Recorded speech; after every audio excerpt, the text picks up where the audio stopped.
Bu mashinkamizda epizodlardan to'xtashyapti. Hozir mutlaqo hal qilamiz. Bo'shida mumkin.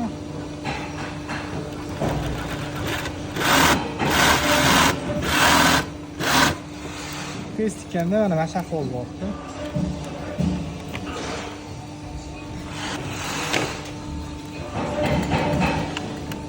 Bizga muammo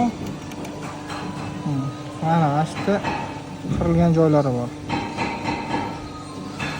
Buni hisobiga istashyaptik. Yana bitta muammo, men ko'rayotgan bo'lsa, dinamiz eng pastga tushgan holatida juda ham pastda. Mana shu glavaditellar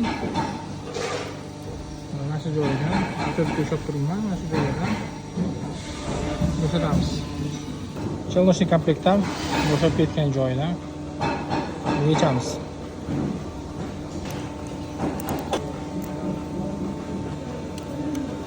Mana shu bo'shab ketgan.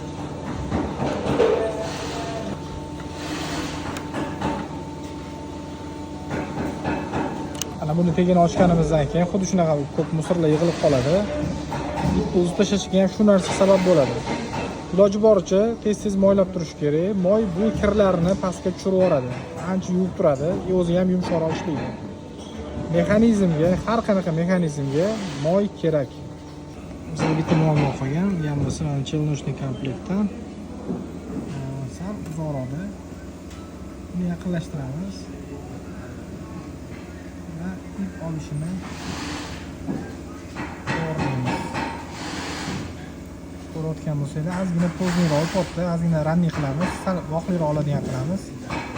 Shunda chok tashlamasdan yaxshi tikib beradi. Mashinkamizdan ranni po'zni mana shu tegidan bo'ladi.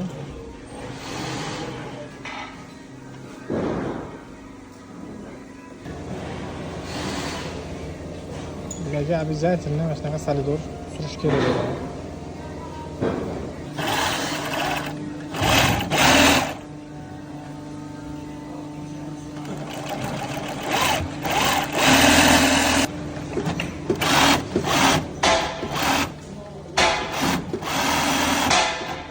Mashinkani tuzatib berdik.